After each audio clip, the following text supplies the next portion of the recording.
ঈমান নিয়ে বেঁচে থাকার প্রশ্নে আপোষহীন থাকা ছাড়া আমাদের কোনো উপায়।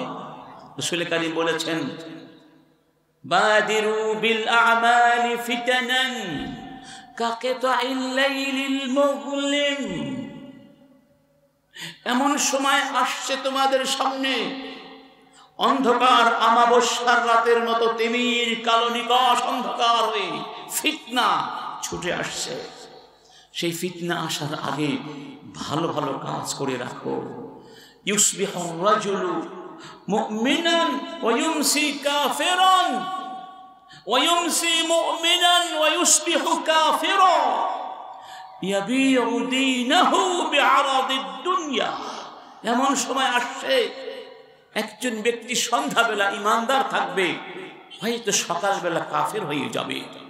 আবার সকালবেলা মুমিন ছিল, সন্ধ্যা হতে না হতেই সে কাফের হয়ে যাবে। কেন?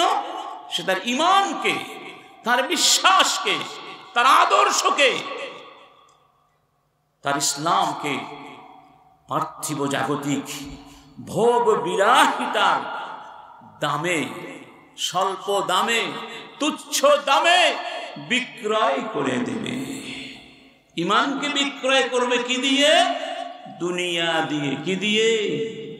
যেই ব্যক্তি ব্যবসা করছেন আর 2 টাকা অবৈধ লাভের জন্য আপনাকে বিষ খাওয়াচ্ছেন, সে কি ঈমানকে বিক্রি করছেন না? তিনি কি ঈমানকে বিক্রি করছেন না? যারা শিক্ষা ব্যবস্থায় বসে আজকে পাঠ্যপুস্তক প্রণয়ন করতে গিয়ে বিদেশিদের টাকা খেয়ে এদেশের 90% মুসলমানদের ঈমান আকীদার সঙ্গে বিয়াদবি আর খেয়ানত করার চেষ্টা করছেন, ঈমানকে বিক্রি করেন নাই তারা? এইভাবে একটু একটু করে আপনি মিলিয়ে দেখুন আপনার আমার জীবনধারা প্রত্যেকে কোন দিকে ছুটে চলছে। রব্বুল আলামিন বলছেন, ওয়া ইযা আরাদনা আন নুহলিকা কারয়াতান আমারনা মুতরাফিহা ফাফাসাকু ফিহা فحق عليه القول فدمرناها تدميرا। আমি যখন কোন জনপদকে ধ্বংস করতে চাই, আসলে আল্লাহ কোন জনপদ ধ্বংস করতে চান না। এর অর্থ হলো ওই জনপদের জনগণ নাফরমানির কারণে ধ্বংসের যোগ্য হয়ে যায়, তখন আল্লাহ ধ্বংস করে দেন। ঠিক না বে ঠিক? فكأي من قرية أهلكناها وهي ظالمة فهي خاوية على عروشها وبئر معطلة وقصر مشيد। কত জালেম জালেম জনপদকে আমি ধ্বংস করে দিয়েছি, অর্থাৎ ওই জনপদের ওই এলাকার মানুষেরা জুলুম করেছে, এই জন্য আমি ধ্বংস করে দিয়েছিলাম। যে দেখো, তাদের শক্তি ছিল, সাম্রাজ্য ছিল, ইতিহাস ছিল, ঐতিহ্য ছিল, আধিপত্য ছিল, সব কিছু আজকে মাটির সাথে মিশিয়ে দিয়েছি। ফাহিয়া খাওয়িয়াতুন আলা উরুশিহা, তাদের সিংহাসনগুলো মুখ থুবড়ে পড়ে আছে। ওয়া বি'রি মুআত্তালা, যেই ঝর্ণাধারার পাশে দাঁড়িয়ে তারা আনন্দ করত, বিলাসিতা করত, উৎসব করত, আর আমার বান্দাদের জুলুম করত, ওই ঝর্ণাধারা শুকিয়ে গেছে। কসরিম মাশীদ, সেই বিশাল বিশাল রাজপ্রাসাদ ভেঙে দীর্ণ বিদীর্ণ হয়ে মুখ থুবড়ে পড়ে আছে। আমি আল্লাহর সঙ্গে যারা বিয়াদবি করে, আমি ওই সমস্ত জনপদকে ধ্বংস করে দেই। ইন্না লিল্লাহি, ইতিহাস আছে নাকি নাই? কখন ধ্বংস করে? আল্লাহ বলছেন, আমার নাম মুতরাফিহা ফাফাসাকু ফিহা, ওই এলাকার নেতৃবৃন্দ, ধনবানেরা, ক্ষমতাসীনেরা, প্রভাবশালীরা যখন ভোগ বিলাসে গা ভাসিয়ে দেয়, নাচ গান উৎসব আয়োজন বিলাসিতা ক্ষুদাগ্রহিতা মদ এই সবের মধ্যে যখন ডুবে যায় আর ওই সমাজ চুপচাপ বসে থাকে, তখন তারা আমার ধ্বংসের আযাবের যোগ্য হয়ে যায়। তখন ফাদাম্মারনাহা তাদমীরা, ওগুলোকে আমি ধ্বংস করে দেই, শেষ করে দেই, নিশ্চিহ্ন করে দেই। ইন্না লিল্লাহি। এখন একটু তাকান তো চারিদিকে, গান বাজনা আছে, জিনা ব্যভিচার আছে কি না আছে, চুরি আছে, ডাকাতি আছে, সন্ত্রাস আছে, জুলুম আছে কি নাই আমাদের সমাজে? যেই সব অপরাধের কারণে আল্লাহ পাক অসংখ্য জাতিকে ধ্বংস করেছেন, সব এখন আমাদের সমাজে আছে। যেই জাহেলিয়াতের বিরুদ্ধে রাসূল যুদ্ধ করেছেন, আন্দোলন করেছেন, জাহেলিয়াতকে কবর দিয়ে সমাধিস্থ করে, জাহেলিয়াতের প্রাসাদ ভেঙে চুরমার করে, জাহেলিয়াতের শাসন ব্যবস্থাকে নিশ্চিহ্ন করে দিয়ে সেই ধ্বংসাবশেষের উপরে ইসলামের প্রাসাদ সাম্রাজ্য গঠন করেছিলেন। সেই জাহেলিয়াত আবার নতুন করে আমাদের সমাজে অনুপ্রবেশ করেছে, যার প্রমাণ কোরআনের মাহফিলে মানুষ আসতে চায় না। এটা কি প্রমাণ না? ঘরে ঘরে কোরআনের তিলাওয়াত কমে যাচ্ছে, সেখানে নাফরমানি আর ফাসাদ ফিতনার মহামারী শুরু হয়েছে। আজকের এই বাস্তবতায় নতুন করে ভাবার সময় এসেছে। 1 নাম্বার করণীয়, যদি পরকালে মুক্তি পেতে হয়, মুক্তি পেতে আমরা চাই, দুনিয়াতে সম্মান নিয়ে বাঁচতে চাই, স্বাতন্ত্র্য নিয়ে বাঁচতে চাই, ঈমান নিয়ে বাঁচতে চাই, সিদ্ধান্ত নিতে হবে ইসলাম আমার একমাত্র পরিচয়। ইসলামের পরিচয়কে ধারণ করার সিদ্ধান্ত নিতে হবে। আজকে একটি মহল আমাদেরকে বোঝাতে চায় ধর্মের কোনো দরকার নাই, সবাই তো মানুষ, হিন্দু, বৌদ্ধ, মুসলিম, খ্রিস্টান সবাই কি মানুষ, আর গান গায় সবার উপরে মানুষ সত্য, তাহার উপরে নাই। শোনো রে মানুষ ভাই, চলো আমরা সবাই মানব ধর্মের গুণগান গাই। তার নাম দিয়েছে মানব ধর্ম। তার নাম কি? সব মানুষই তো পায়খানা করে, তাদের নাম দেওয়া যায় পায়খানা ধর্ম। কি ধর্ম? পায়খানার ধর্ম। ধর্ম ছাড়া কোনো মানব ধর্ম হয় না, ধর্ম ছাড়া কোনো মনুষ্যত্ব থাকে না, মূল্যহীন হয়ে যায়। একটা উদাহরণ দিই, আমাদের সাহাবায়ে কেরামদের মধ্যে যদি প্রশ্ন করা হয় সবচেয়ে শ্রেষ্ঠ সাহাবী কে ছিলেন, বলুন। তার নাম কি? আবু বকর as-সিদ্দিক রাদিয়াল্লাহু আনহু। কোন সন্দেহ আছে? তার মতো ব্যক্তি সিদ্ধান্ত নিয়েছিলেন, আমি মিসতাহকে কোনো সাহায্য আর করব না, যাকে তিনি প্রত্যেক মাসে সাহায্য করতেন অর্থ দিয়ে, কারণ তিনি তার আত্মীয় ছিলেন, আবার মুসলিম ছিলেন, যার জীবনের সমস্ত সঞ্চিত সম্পদ ইসলামের জন্য মানবতার সেবায় তিল তিল করে ব্যয় করেছিলেন। সেই ব্যক্তি সিদ্ধান্ত নিয়েছিলেন, আমি আর মিসতাহের জন্য 1 পয়সা খরচ করব না। কেন বলুন তো? কারণ মিসতাহ আত্মীয় হওয়া সত্ত্বেও তার মেয়ে আমাদের মা সাইয়েদা আয়েশার নামে যে অপবাদ ছড়ানো হয়েছিল, সেই অপবাদ ছড়ানোর ক্ষেত্রে এই ব্যক্তিও অংশগ্রহণ করেছিল। স্বাভাবিকভাবেই সিদ্ধান্ত নিতেই পারেন, আমি তাকে আর সাহায্য করব। কোথায় মানব ধর্ম গেল? মানব ধর্ম গেল কোথায়? যখন স্বার্থের সংঘাত আসে তখন মানব ধর্ম আর থাকে না, মানব ধর্ম অমানব ধর্ম হয়ে যায়। ঠিক না ঠিক? রব্বুল আলামিন বললেন, ولا يأتل أولو الفضل منكم والسعة أن يؤتوا أولي القربى والمساكين والمهاجرين في سبيل الله। খবরদার, আমি যাদেরকে সম্পদ দিয়েছি, প্রাচুর্য দিয়েছি, সচ্ছলতা দিয়েছি, খবরদার এরকম করে বলো না অমুককে সাহায্য করব না, আত্মীয়দেরকে সাহায্য করব না, মিসকিনদের সাহায্য করব না, মুহাজিরিনদেরকে সাহায্য করব না, এ কথা তোমরা বলো না। ওয়ালিয়াফু ওয়ালিয়াসফাহু, তাদেরকে মাফ করে দাও, তাদেরকে ক্ষমা করে দাও।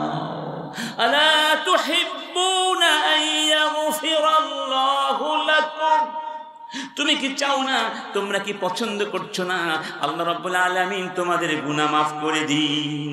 যদি চাও যে আল্লাহ তোমাদেরকে মাফ করে দিন, তাহলে মানুষকেও মাফ করে দাও।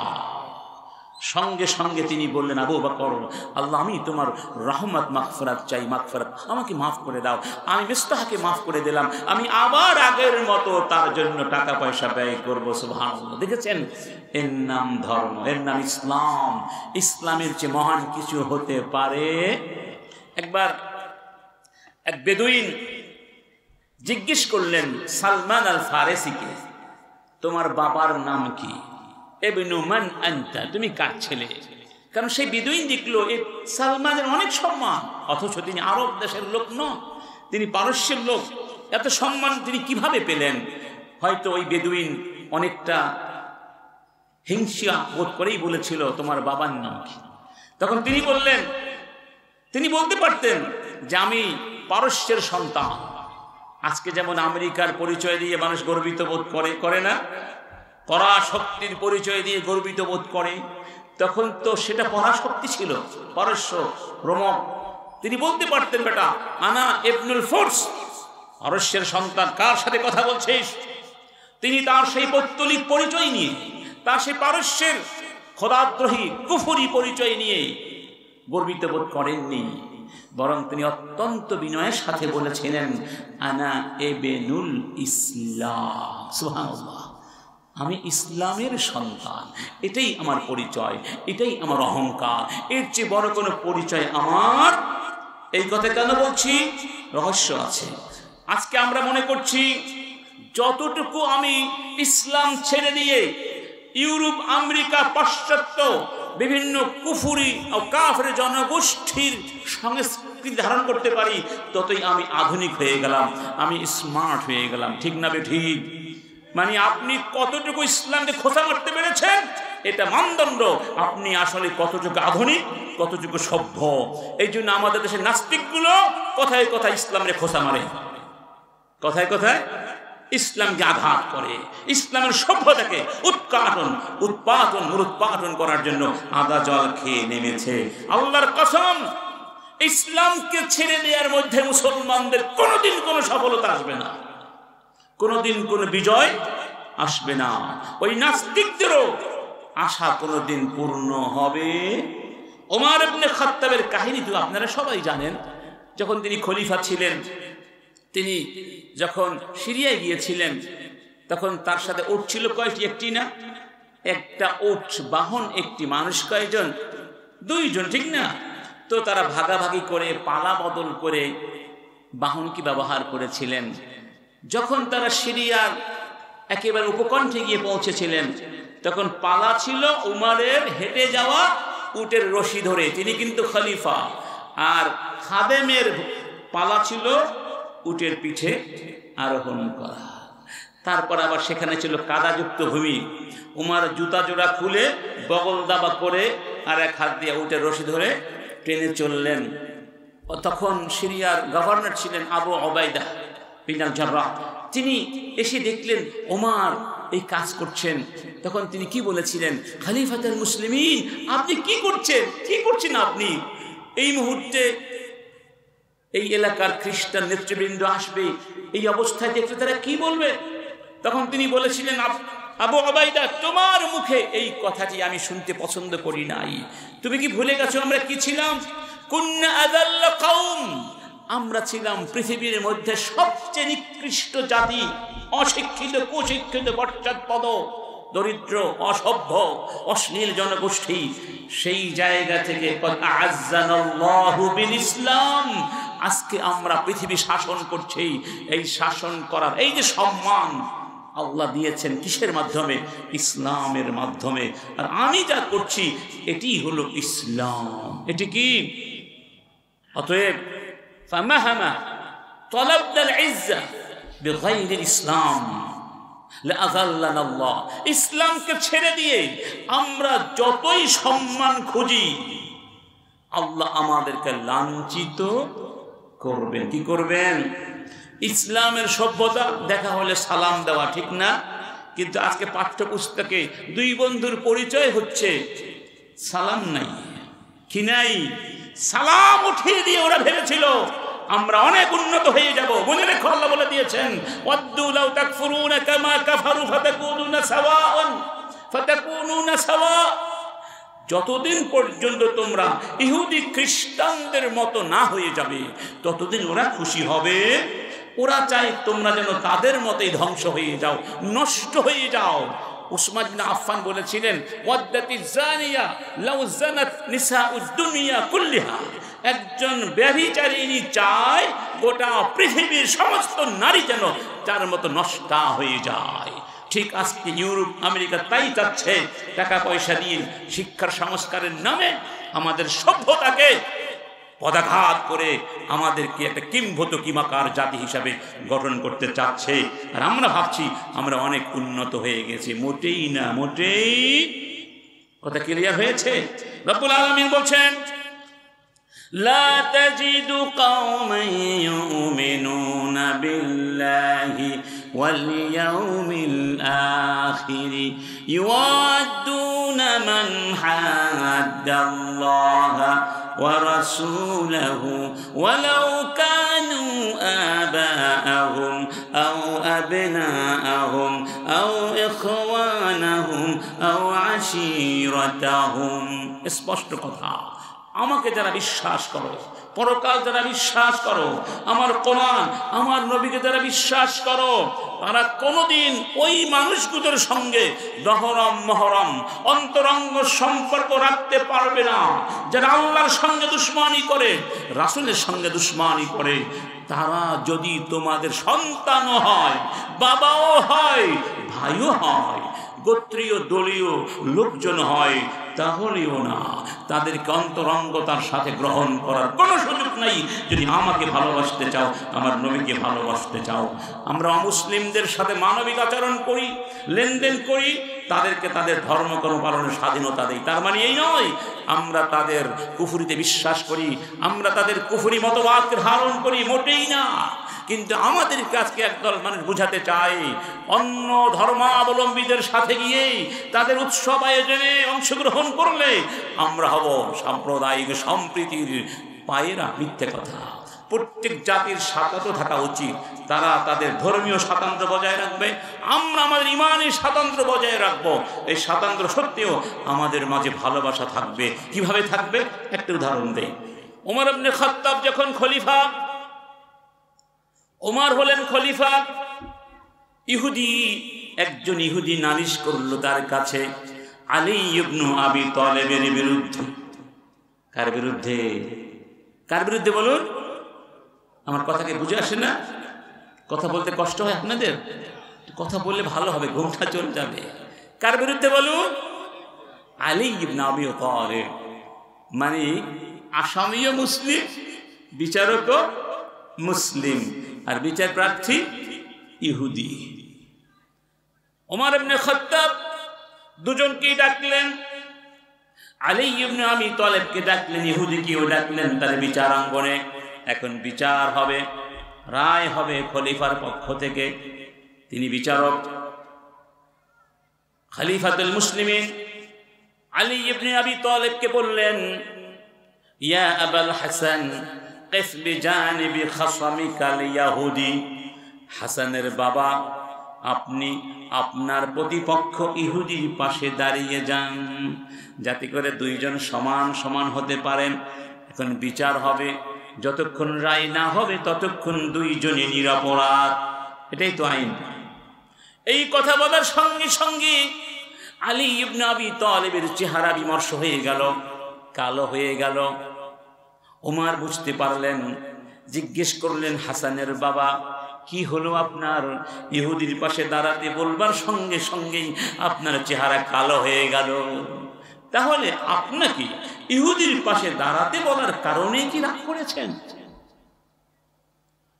আলী বললেন, হ্যাঁ আমি রাগ করেছি, আমি মনে অনেক কষ্ট পেয়েছি। কারণ একটু আগে আমার সামনে বসে আমার প্রতিপক্ষ ইহুদিকে নাম ধরে ডেকেছেন, আর আমাকে অতিরিক্ত সম্মানার্থে নাম না ধরে উপনাম হাসানের বাবা বলে সম্বোধন করেছেন। অর্থ দাঁড়ালো, আপনি ন্যায় বিচার করতে পারেন নাই, সমতা বিধান করতে পারেননি। আপনি আমাদের মাঝে সমতা বিধান করেননি। বিচারাঙ্গনে আমাকে আপনি বেশি সম্মান দেখিয়েছেন, ইসলামের নীতি বহির্ভূত কাজ আপনি করে ফেলেছেন, এই জন্য আমি মনে কষ্ট পেয়েছি। এবার বলুন, এই ইহুদি কি কোনোদিন ইহুদিবাদ ধারণ করে থাকতে পারে? এইরকম ন্যায় বিচার যেখানে থাকে, অমুসলিমরাও বাধ্য হয় মুসলমানদেরকে ভালোবাসতে। বাগদাদে একজন প্রসিদ্ধ মনীষী ছিলেন, তার নাম সবাই হয়তো জানেন, আস-সাহাল আত-তাস্তুরি রাহিমাহুল্লাহ। একজন বড় আল্লাহর ওলি ছিলেন। তার একজন ইহুদি প্রতিবেশী ছিল, সাহাল আত-তাস্তুরির মৃত্যুর সময় ঘনিয়ে আসলো। মুমূর্ষু অবস্থায় বিছানায় পড়ে আছেন। বললেন, আমার প্রতিবেশী ইহুদিকে একটু খবর দাও। তিনি আসলেন, বললেন, দেখো ভাই, তুমি সারা জীবন তোমার ঘরের, তোমার বাড়ির ময়লাগুলো ঝাড়ু দিয়ে ময়লাগুলো আমার ঘরের দিকে ছুঁড়ে মেরেছ, আমি কোনোদিন তোমাকে কিছু বলি নাই। কিন্তু মৃত্যুর সময়ে একটি আবেদন করে যেতে চাই তোমার কাছে, আমার মৃত্যুর পরে এই কাজটি আর করো না ভাই, কারণ আমি তো জানি না আমার সন্তানেরা তোমার সঙ্গে কেমন আচরণ করবে, তা তো আমি জানি না, এই কাজটি আর তুমি করো না ভাই। ইহুদি বলল, সত্যি তো, আমি তো সারা জীবন আমার ঘরের ময়লাগুলো আপনার ঘরের দিকে পাঠিয়েছি, ছুঁড়ে মেরেছি, কারণ আপনি মুসলিম, তাই কষ্ট দিতেই চেয়েছিলাম আপনাকে। আপনি বলুন, কেন কোনোদিন আমাকে কিছু বলেননি, কেন প্রতিবাদ করেননি? সাহাল বললেন, কারণ তুমি আমার প্রতিবেশী, আর আমার নবী আমাকে শিখিয়েছেন, আমাদের নবী শিখিয়ে গেছেন, প্রতিবেশীকে কষ্ট দিও না, বরং প্রতিবেশী কষ্ট দিলে সেই কষ্ট সহ্য করো। সেই জন্য আমি কোনোদিন তোমাকে কিছু বলি নাই। ইহুদি চোখের পানি ছেড়ে দিয়ে বলল, তাই যদি হয়, আমি বিশ্বাস করি তোমাদের নবী একজন মহান মানুষ ছিলেন, এইরকম নবী তোমরা পেয়েছ, তুমি যাওয়ার আগে, চলে যাওয়ার আগে আমাকে মুসলমান বানিয়ে যাও। এটাই হলো ভালোবাসা। নামাজ নাই, রোজা নাই, পূজার উৎসবে গিয়ে বলে কি, আমরাও তোমাদের সাথে আছি, তোমাদের সাথে আমাদের গভীর বন্ধন। এটা বেঈমানের কাজ, গাদ্দারের কাজ। এর অর্থ এই নয় যে আমরা বাধা দিয়েছি। দেখুন, ওমরের কথাই দেখুন, ওমর গিয়েছিলেন প্যালেস্টাইনে, তখন এর নাম ছিল ইলিয়া, রাজধানীর নাম ছিল ইলিয়া। সেখানে চুক্তির মাধ্যমে প্যালেস্টাইন মুসলিমদের হাতে এসেছিল। চুক্তিটি হচ্ছিল কোথায় বসে? গির্জার ভেতরে বসে, বিশাল গির্জা। নামাজের সময় হয়ে গেল, খুব সম্ভব সালাতুল আসর। তিনি গির্জা থেকে বাহিরে গেলেন, গির্জার বাহিরে গিয়ে নামাজ পড়ে আবার আসলেন। মুসলিমরা জিজ্ঞেস করলেন, খলিফাতুল মুসলিমিন, এত বিশাল জায়গা ভেতরে পড়েছিল, ভেতরে নামাজ পড়লে কি নামাজ হতো না? কেন আপনি গির্জা থেকে বাহিরে গিয়ে নামাজ আদায় করলেন? তখন তিনি কি বলেছিলেন জানেন? তিনি বলেছিলেন, হতো, নামাজ হয়ে যেত, কিন্তু আমার ভয় হয়েছিল, আমি আশঙ্কা বোধ করেছিলাম, আজকে যদি আমি তোমাদেরকে নিয়ে এখানে নামাজ পড়ে চলে যাই, হতে পারে কালকে তোমরা এই গির্জাটা ভেঙে ফেলবে, এখানে মসজিদ বানাবে, আমাদের অমুসলিম ভাইদেরকে ধর্মীয় অধিকার থেকে বঞ্চিত করা হবে, এই কাজটা ঠিক হবে না। সেই জন্য আমি গির্জার বাহিরে গিয়ে নামাজ পড়েছি। তাহলে বোঝা গেল, অমুসলিমদেরকে ধর্মীয় রিচুয়ালসগুলো পালন করবার নির্ঝঞ্ঝাট পরিবেশ সৃষ্টি করে দেওয়া একটা রাষ্ট্রের দায়িত্ব।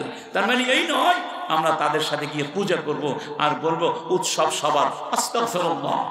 ধর্মীয় উৎসব, শিরকি উৎসব, পূজার উৎসব কোনদিন মুসলমানের হতে পারে না।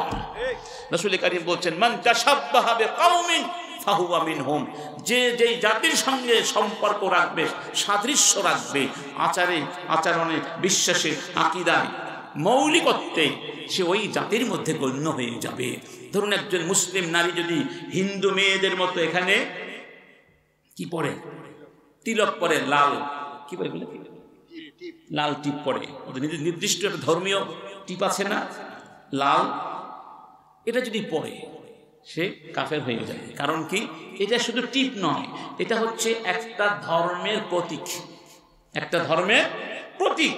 এই প্রতীকগুলো ব্যবহার করার অর্থ হচ্ছে সে তাদের সাথে সামঞ্জস্য রাখবে। এই ক্ষেত্রে, বিশ্বাসের ক্ষেত্রে, আদর্শের ক্ষেত্রে, জীবন আচরণের ক্ষেত্রে আমাদের সাথে ইসলামের সম্পর্ক থাকতে হবে, বিশ্বাস করতে হবে।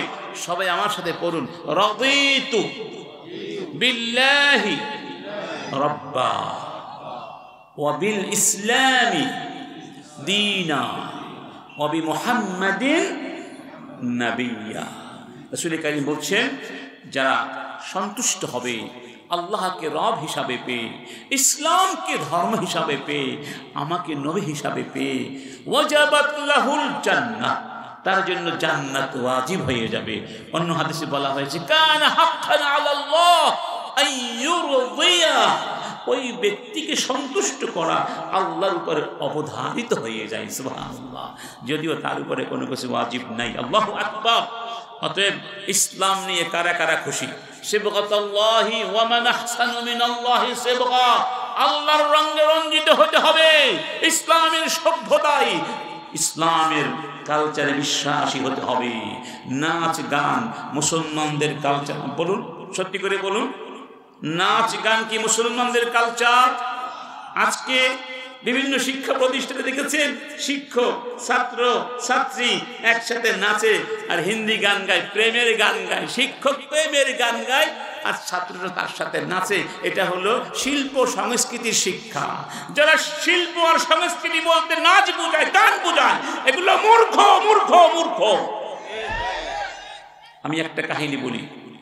মোহাম্মদ পিত্থল নামে একজন গবেষক ছিলেন। তিনি খ্রিস্টান থেকে মুসলিম হয়েছিলেন।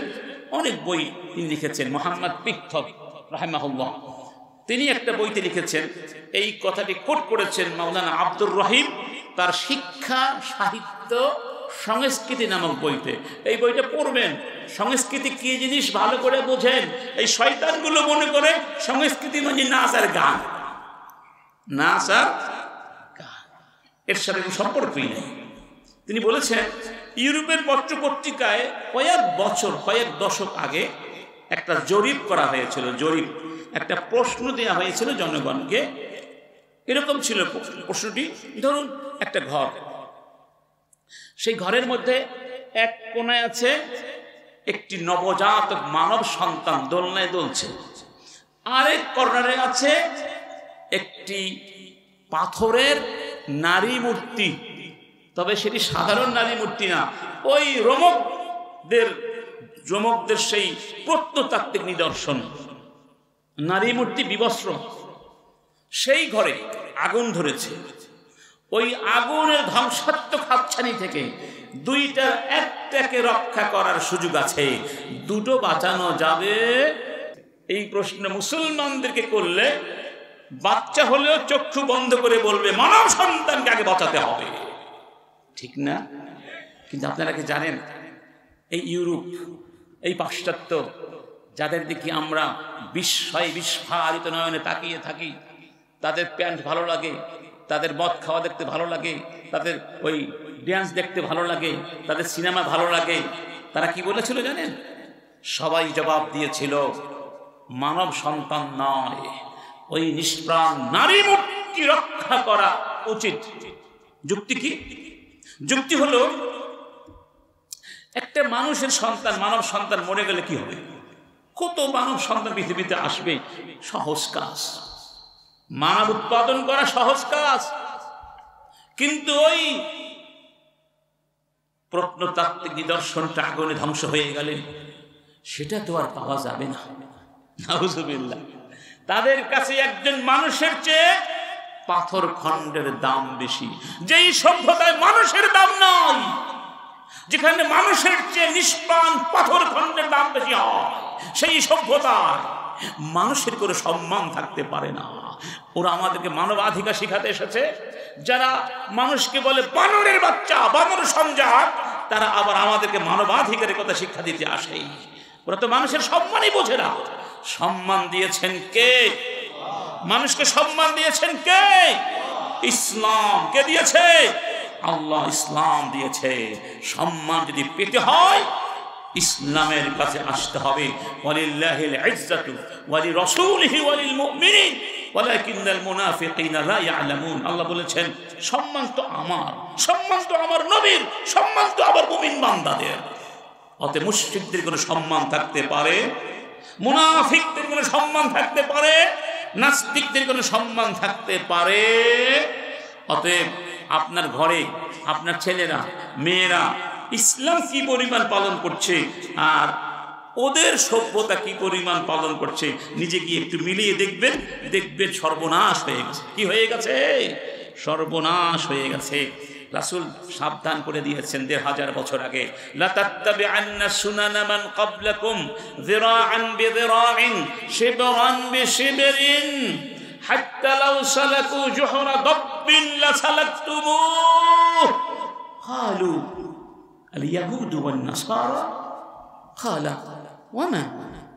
রাসূল কারীম বললেন সেই দিন বেশি দূরে নেই, তোমরা ওদেরকে অনুসরণ করবে যারা তোমাদের আগে ছিল, একেবারে অক্ষরে অক্ষরে বর্ণে বর্ণে বিঘাতে বিঘাতে এক হাতলে এক হাত। ওরা যদি এই গর্তে গিয়ে লুকায়, দব একটা প্রাণীর নাম, ওই প্রাণীর গর্তে গিয়ে লুকায়, তোমরাও তাদের সাথে গিয়ে ওই গর্তে লুকাবে। ওরা যখন ছেলে থেকে মেয়ে হওয়া শুরু করেছে, তোমরাও তাই শুরু করে দিয়েছ, আছে নাকি নাই? ওরা যখন সমকামিতাকে প্রমোট করছে, তোমরাও এটাকে প্রমোট করবার জন্য কিভাবে আইন টাইন করার চিন্তা ভাবনা করছো। ওরা যখন সুদ খাওয়া শুরু করেছে, তোমরাও সুদকে বানিয়েছো তোমাদের অর্থ ব্যবস্থার মেরুদণ্ড। ওরা যখন নাচ গান নৃত্য আর অশ্লীলতাকে বানিয়েছে বিনোদন, তোমরাও সেই নাচ গানের মধ্যে ব্যস্ত হয়ে গেছো। বলুন না, ওদের চেয়ে কোন অংশে আমরা পিছিয়ে আছি? আমার মনে হয় ইহুদি খ্রিস্টানরা আমাদেরকে দেখে মাঝে মধ্যে বলে, ওরা তো আমাদেরকেও ছাড়িয়ে গেছে, আমাদেরকেও। ইন্না লিল্লাহি, মুক্তি পেতে হলে ইসলামের কাছে আসতে হবে। এই কথাটি, এই আয়াতটি আমি শুরুতে বলবার চেষ্টা করেছিলাম।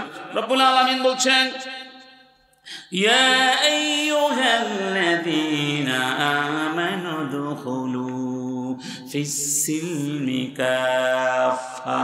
ঈমানদারগণ, পরিপূর্ণভাবে ইসলামের কাছে আসো, ইসলামকে ধারণ করো পূর্ণাঙ্গভাবে, নইলে মুক্তি কিছু মানবে কিছু মানবে না তা হবে না। ইসলামকে যদি মানতে চাও তাহলে শয়তানকে শত্রু বানাতে হবে। শয়তানকে শুধু জিন শয়তান না, মানুষের মধ্যেও কিছু শয়তান আছে নাকি নাই? ইসলাম থেকে যারা সরিয়ে যায় তারাই সবাই বড় বড় শয়তান। এই শয়তানদের সঙ্গে তোমাদের বন্ধুত্ব থাকতে পারবে। যাই হোক, রাত অনেক হয়ে যাচ্ছে, আমি অল্প কথা শেষ করে দিব। আমাদের মুক্তির কিছু সনদ এখানে তুলে ধরার চেষ্টা করছি। ২ নম্বর, তাহদিদুল হাদাফ। আপনার সিদ্ধান্ত নিতে হবে আপনার আসলে উদ্দেশ্য কি। আপনি কি দুনিয়া চান না পরকাল চান? যারা পরকাল চায় তারা দুনিয়াও পাবে, যারা শুধু দুনিয়া চায় তারা পরকাল পাবে। কথা স্পষ্ট হয়েছে?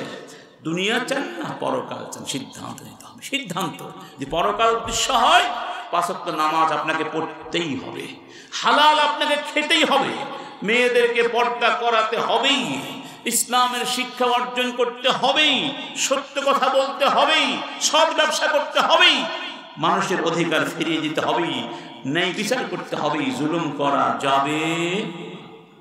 উদ্দেশ্য নির্ধারণ করুন, তাহলে উপকার আছে। 2টি উদাহরণ দিই। ধরুন, এক ছাত্র একটা বিশাল গ্রন্থাগারে ঢুকলো, লাইব্রেরিতে ঢুকলো। লাইব্রেরিতে অনেক বই, সে কোন বইটা পড়বে কোনো সিদ্ধান্ত নাই।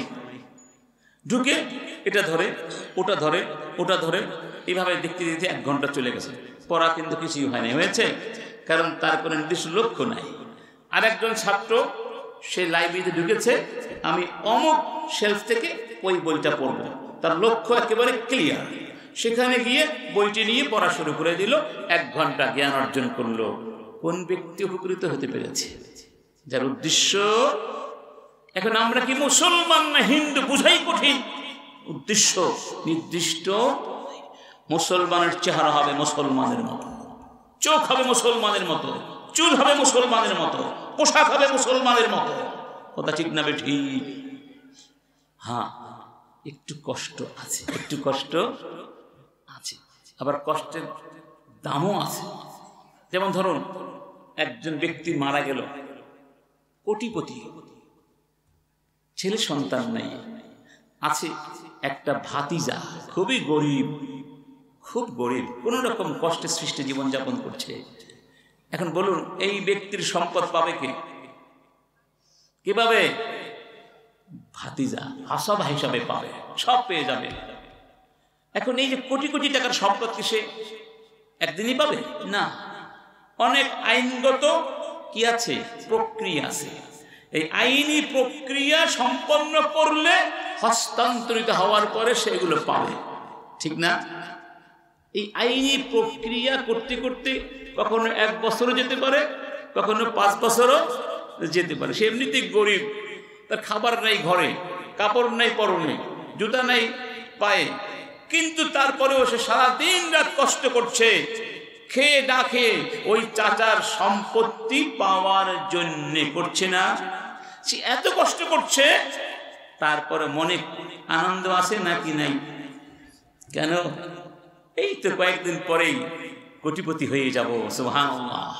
মুমিন যখন চিন্তা করে এই দুনিয়া আমার থাকার জায়গা নয়, আমার জায়গা হলো আল্লাহর জান্নাত, জান্নাতু আদনিন ইয়াদখুলুনাহা ইউহাল্লাউনা ফিহা মিন আসাওিরা মিন যাহাবিন ওয়া লু'লুআ ওয়া লিবাসুহুম ফিহা হারির।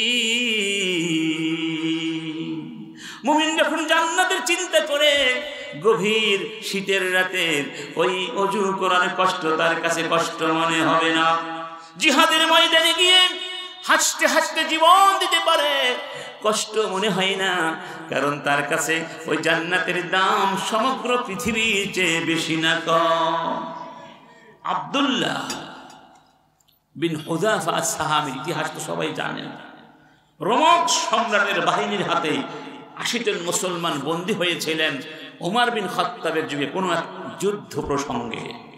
80 জন নেতা ছিলেন আব্দুল্লাহ বিন হুযাফা আস-সাহামী রাদিয়াল্লাহু আনহু। সম্রাটের সামনে নেওয়া হলো। সম্রাট বললেন, আব্দুল্লাহ তানাসসার, খ্রিস্টান হয়ে যাও। তিনি বললেন, লা আফআল, খ্রিস্টান হব না। বললেন, খ্রিস্টান হও তাহলে তোমাকে এটা দেব সেটা দেব, অনেক লোভ লালসা দেখালেন।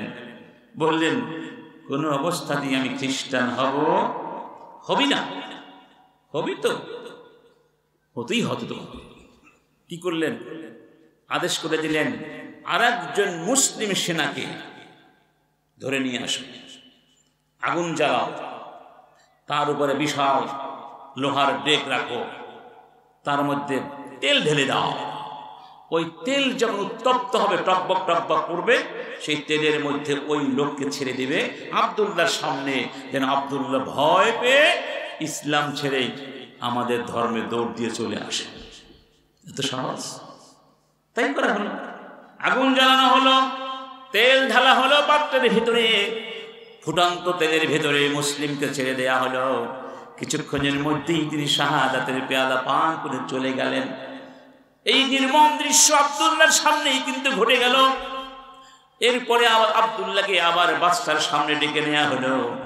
বাদশা বললেন, আব্দুল্লাহ, চোখ দিয়ে তো সচক্ষেই তো দেখলে কি পরিণাম তোমার বন্ধুর হয়েছে। তোমার পরিণাম একই হবে যদি আমার আদেশ লঙ্ঘন করো। এখনো সময় আছে, খ্রিস্টান হয়ে যাও। আব্দুল্লাহ আবারও ঈমান দীপ্ত কণ্ঠে বলে দিলেন, লা আফআল, খ্রিস্টান হব না। খ্রিস্টান। এবার বাদশা তেলে বেগুনে জ্বলে উঠল। যাও, আবার আগুন জ্বালিয়ে দাও, তেল ঢেলে দাও। ফুটন্ত তেলের ভেতরে আব্দুল্লাহকে ছেড়ে দাও।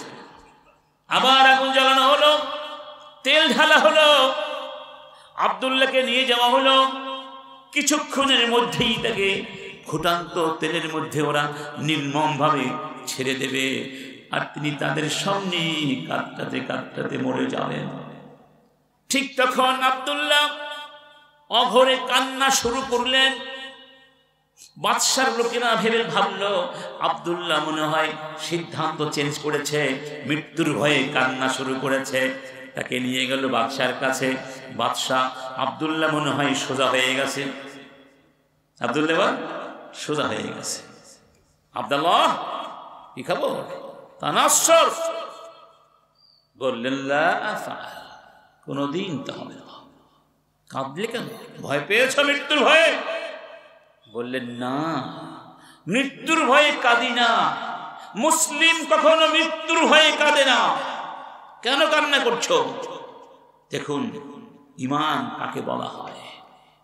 তিনি বললেন আমি তো আমার রবের সঙ্গে কান্না করছি। আমি আমার রবকে বলছি, হে আমার রব, তুমি তো আমাকে শুধু একটি জীবন দিয়েছ। ওই একটি জীবন কিছুক্ষণ পরে ওরা যদি আমাকে উত্তপ্ত তেলের মধ্যে ফেলে দেয়, ওখানেই তো জীবনটি চলে যাবে। কিন্তু হে আমার রব, তোমার জন্য জীবন দেওয়ার যে ক্ষুধা, আমার সেই ক্ষুধা তো নিবারিত হবে না। তুমি যদি আমাকে আমার দেহের মধ্যে যতগুলো লোম আছে, হাজার হাজার লোম আছে না দেহে, এই লোম পরিমাণ জীবন যদি আমাকে দিতে, আমি প্রতিটি জীবন তোমার জন্য এভাবেই দিয়ে দিতাম। একটা জীবন কেন আমাকে দিয়েছ? আমার তো ক্ষুধা নিবারিত হবে। সুবহানাল্লাহ বলবেন না? কারণ উদ্দেশ্যটি নির্ধারিত। হারাম বিন মিলহানকে এক কাফের পেছন থেকে ছুরিকাঘাত করেছিলেন, আঘাত করেছিলেন, ছুরি ঢুকিয়ে দিয়েছিলেন। বেরে মাউনের ঘটনার কথা বলছি। ছুরি ঢুকিয়ে দেয়া হলো পিছন থেকে, সামনে দিয়ে ছুরি বের হয়ে গেল। তিনি মৃত্যুর কোলে ঢলে পড়ছেন আর হাসতে হাসতে বলছেন রব্বিল কাবা লাকাদ ফুস্তু ওয়া রব্বিল কাবা লাকাদ ফুস্তু। কাবার মালিকের কসম, আমি সফল হয়েছি, আমি সফল হয়েছি। সুবহানাল্লাহ। কি সেই সফলতা?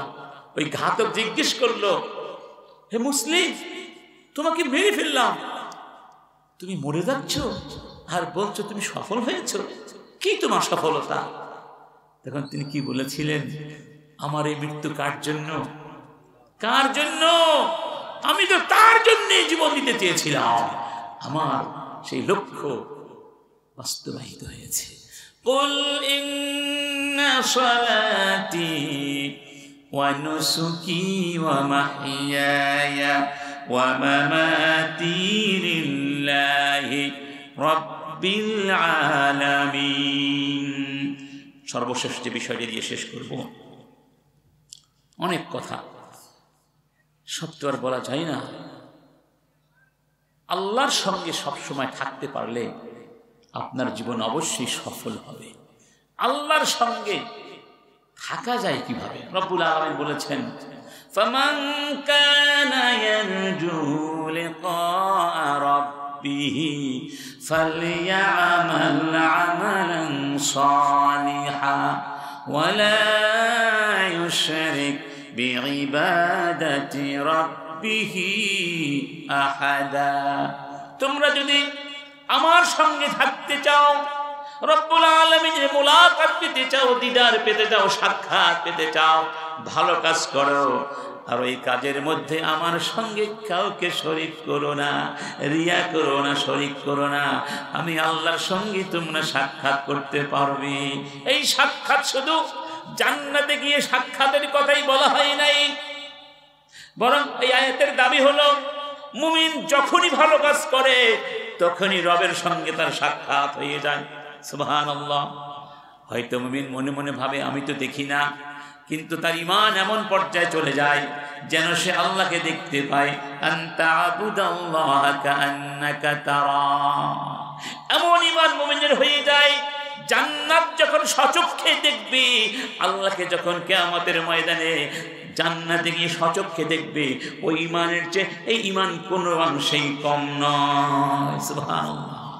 আল্লাহর জিকির থাকলে সে কখনোই খারাপ কাজ করতে পারে এজন্য আল্লাহ বলছেন ওয়ামান ইয়াশু আন যিকরির রহমানি নুকাইয়িদ লাহু শাইতানান ফাহুয়া লাহু করিন।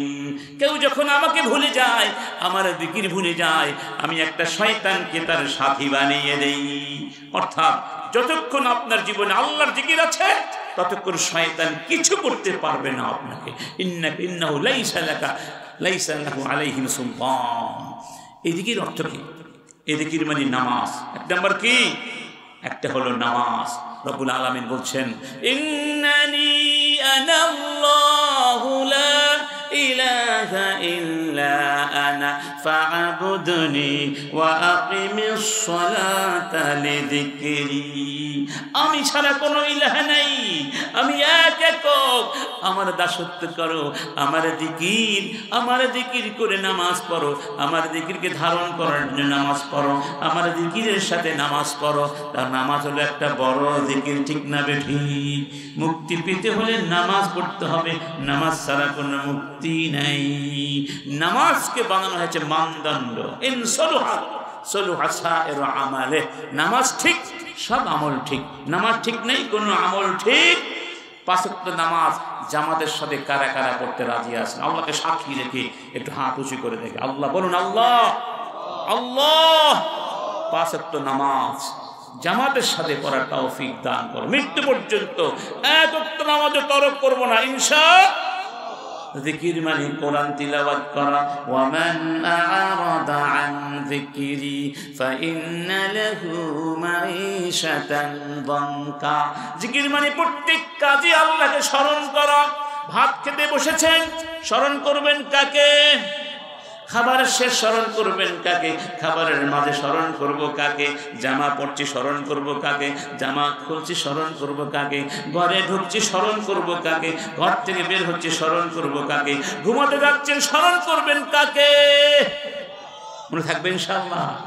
মুমিন যারা আল্লাহকে স্মরণ করে ঘুমায়, আবার রাতে যখন ঘুম ভেঙে যায় আল্লাহকে স্মরণ করে আল্লাহকে ডাক দেয়। রাসূল বলছেন যখন তোমার ঘুম ভেঙে যাবে যদি এই দোয়াটা পড়তে পারো, লা ইলাহা ইল্লা আনতা লা ইলাহা ইল্লাল্লাহু ওয়াহদাহু লা শারীকা লা লাহুল মুলকু ওয়া লাহুল হামদু ওয়া হুয়া আলা কুল্লি শাইইন কাদির, সুবহানাল্লাহ ওয়ালহামদুলিল্লাহ ওয়া লা ইলাহা ইল্লাল্লাহু আকবার।